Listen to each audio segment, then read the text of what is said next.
السلام علیکم ورحمۃ اللہ وبرکاتہ۔ آئیے آج بات کرتے ہیں تقلید پر اور تقلید کی مختلف صورتوں پر۔ تقلید کیا ہے؟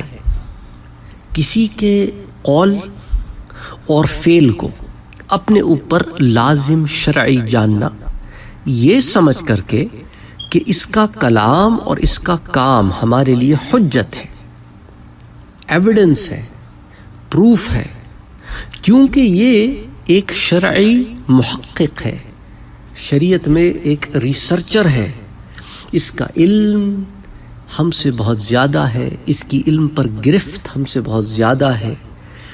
جیسا کہ ہم مسائل شرعیہ میں، تو یہ تو ایک عام سی ڈیفینیشن ہوگی نا، اب مسائل شرعیہ میں جیسا کہ ہم حنفی امام ابو حنیفہ رحمۃ اللہ علیہ کا قول اور فعل اپنے لیے دلیل سمجھتے ہیں اور دلائل شرع میں نظر نہیں کرتے، تو یہ تقلید کی ڈیفینیشن ہے۔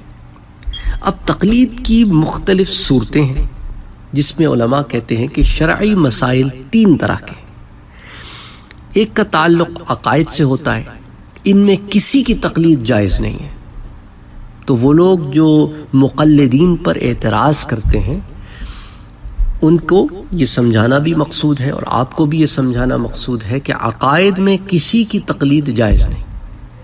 نمبر 2، وہ احکام جو صراحتاً قرآن پاک یا حدیث شریف سے ثابت ہوں، اجتہاد کو ان میں دخل ہی نہیں، ان میں بھی کسی کی تقلید جائز نہیں۔ مثال کے طور پر 5 نمازیں ہیں، اس میں اجتہاد کی کوئی ضرورت ہی نہیں ہے، تقلید کی کوئی ضرورت ہی نہیں ہے کسی کی۔ نماز کی رکعتیں یہ بھی فکس ہیں، رمضان کے روزے یہ بھی فکس ہیں۔ تو ان تمام معاملات میں جو صراحتاً قرآن پاک یا حدیث شریف سے ثابت ہوں، اجتہاد کو ان میں دخل ہی کوئی نہیں۔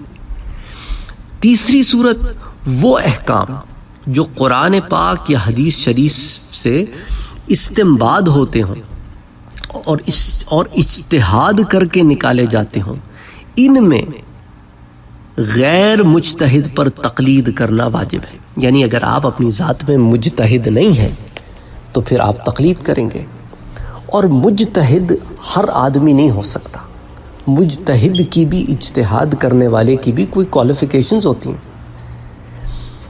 مثال کے طور پر میری فیلڈ ہے کمپیوٹر سائنس، میں کمپیوٹر سائنس میں بات کروں تو اچھا لگتا ہے کہ بھئی علم ہے بندے کو تو بات کر رہا ہے۔ اب میں جا کر بات کرنا شروع کر دوں بایو فزکس پر، میری فیلڈ ہی نہیں، میں اتھارٹی نہیں ہوں تو لوگ سنیں گے کیوں؟ اور سننے کی ضرورت بھی نہیں ہے۔ اب ہمارے ہاں مسئلہ کیا ہے کہ ہر غیرہ جو ہے وہ اٹھ کر اپنے آپ کو مجتہد سمجھنے لگتا ہے۔ اس نے 2-4 کتابیں پڑھی بھی ہوتی ہیں، 2-4 مسائل لوگوں کے سامنے ڈسکس کر دیتا ہے، لوگ کہتے ہیں سبحان اللہ، آپ ہی تو مجتہد ہے اور آپ ہی تو اسکالر ہے۔ اور نہ اسکالرشپ کے گراؤنڈز ہوتے ہیں، نہ اجتہاد کے گراؤنڈز ہوتے ہیں۔ تو مسئلہ کیا ہوتا ہے، جب ہر غیرہ اجتہاد کرنے لگ جائے اور مجتہد بن جائے تو پھر آوا بگڑتا ہے۔ اور جاہل لوگ، جاہل سے مراد یہ نہیں کہ کوئی ڈگری والے نہ ہوں، جاہل سے مراد کہ علم میں، شریعہ میں ان کو خود علم نہیں ہوتا کہ علم کس کے پاس ہے اور علم کس کے پاس نہیں ہے۔ ایسا شخص جسے علم ہی نہ ہو کہ علم کس کے پاس ہے اور کس کے پاس نہیں ہے، وہ کسی شخص سے مرعوب ہو کر اس کو مجتہد بنا دے تو سوچے اس مجتہد کا کیا حال ہوگا اور اس کی تقلید کرنے والے کا کیا حال ہوگا۔ اس کا ہم اگزامپل دیتے ہیں، لوگ کہتے ہیں کہ کیوں دیتے ہیں، میں کہتا ہوں سمجھانے کے لیے دیتا ہوں۔ یہ انجینئر مرزا، اس کو کچھ لوگ مجتہد مانتے ہیں، کوئی اسکالر مانتا ہے، کوئی عظیم اسکالر مانتا ہے۔ اچھا، جو مانتے ہیں ان کے اپنے پلے میں بھی علم نہیں ہے، وہ بھئی کس گراؤنڈز پر اس کو تم اتنا اٹھا رہے ہو؟ تمہاری عقل کے مطابق، تمہارے تو اپنے پاس علم نہیں ہے، تمہارے تو اپنے پاس علم نہیں ہے، تم تو اس کے علم سے مرعوب ہو کر اس کو مجتہد قرار دے رہے ہو، اس کو اسکالر قرار دے رہے ہو۔ جب تمہارے اپنا کوئی گراؤنڈ نہیں ہے تو تمہاری بات کا بھی گراؤنڈ نہیں ہے، کیونکہ تمہاری فیلڈ ہی نہیں ہے۔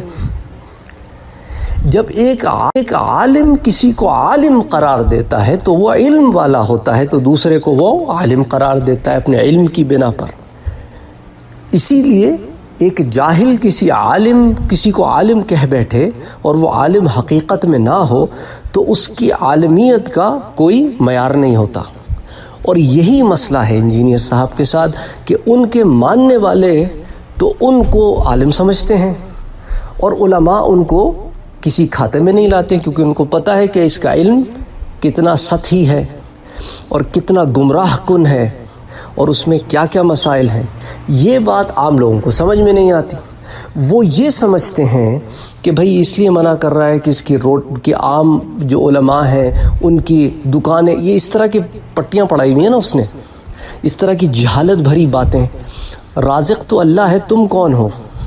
ہم کسی کے چندے بند کروا دیتے ہیں کیا؟ وہ تم ہے، تم اگر کروا بھی دو تو تم ہو کون؟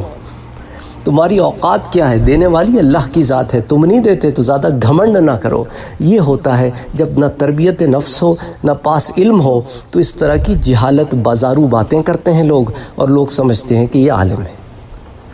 مثال کے لیے اس کی میں نے اس لیے اگزامپل دی ہے آپ کو تاکہ بات سمجھ میں آ جائے کہ کوئی ایسا فگر ہونا جو سب کے سامنے ہو۔